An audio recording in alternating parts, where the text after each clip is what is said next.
Welcome to The Explainer. Today, we're diving into something really important. A huge shift in how one of the world's key economies is protecting its entire financial system from the ground up. So let's jump right in with a question. Because honestly, for a long time, the answer for a lot of banks and financial institutions was basically, yeah. And that, right there, is a huge problem. You see, for years, the whole game in financial cybersecurity, it wasn't really about stopping the bad guys. It was about something else entirely, something a lot more, well, bureaucratic. That's it, exactly. Think about it. The old model was all about compliance. As long as you could tick every single box on a regulator's checklist, you were golden, you were secure. But that created this incredibly dangerous false sense of security, right? The goal wasn't actually to build a system that could take a punch, it was just to pass the exam. All right, so how do you fix a problem like that?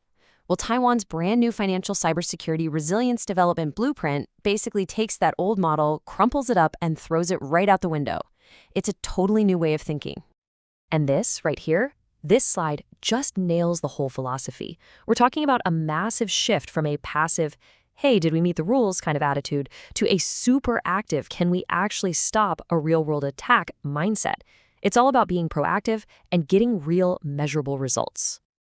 Okay, so how do you actually put this new mindset into action? I mean, it can't just be a nice idea on paper, right? Well, it's not. It's a really concrete strategy, and it's built on 4 solid pillars. And this chart really lays out the whole strategy beautifully. I mean, look at how comprehensive this is. This is not just about, buying a better firewall. And notice how they all connect. You can't have resilient operations if you don't have a holistic defense. And none of that works without strong governance at the top. It's about changing everything. How decisions get made, how tech is built, how banks work together, and, this is the big one, how the whole system can bounce back when it inevitably gets hit. Okay, that all sounds great in theory, right? But what does it actually look like in practice? Let's dig into some real-world examples of what this means. So let's start with that first pillar, targeted governance. The blueprint does something huge here. It totally elevates the role of the Chief Information Security Officer, the CISO. We're not talking about just another department head anymore. This person is now a senior executive, a VP or higher, with a direct line to the board of directors and real power to get things done. And this quote from the blueprint itself really gets to the heart of it. It's about making sure that the person who's responsible for security also has the authority and the resources to actually do the job. Giving someone responsibility without power is just setting them up to fail. This plan fixes that fundamental problem. All right, pillar number 2, holistic defense. A huge part of this is adopting what's called a zero trust model. Now think about it this way. The old way of doing security was kind of like having a tough security guard at the front door of a building. But once you were inside, you could pretty much wander anywhere you wanted.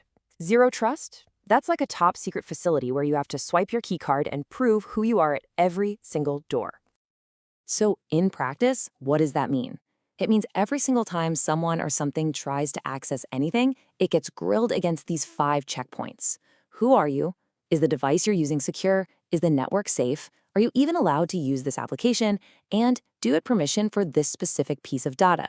Only if it's a yes to all 5 do the doors open. Moving on to the third pillar, cross-domain alliance. This one recognizes a really crucial modern truth.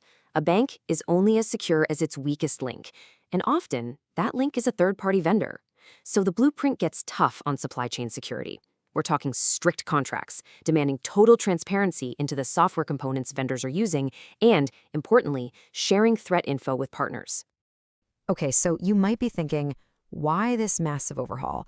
Why is this proactive, forward-looking approach so incredibly important right now? Well, it's because the threats themselves are changing at a dizzying speed. The kinds of attacks we saw even a few years ago are being replaced by stuff that's way more sophisticated.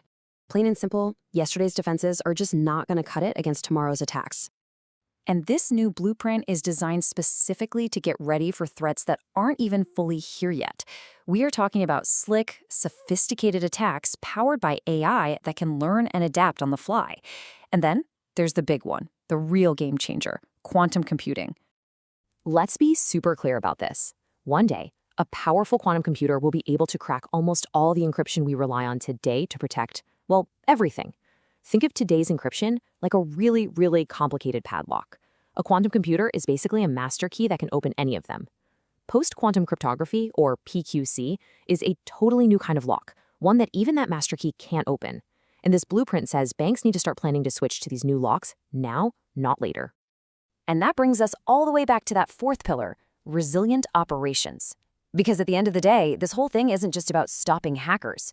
It's about making sure that if something big happens, a massive cyber attack, a natural disaster, you name it, the financial services that you and I depend on every single day keep on running. And really, that's the fundamental shift, isn't it? This new blueprint is pushing an entire industry away from just asking, is our system secure, to asking a much more important question. Is our system built to endure? It's not about building thicker walls. It's about building a system that can take a hit and keep on going. A system built for the future.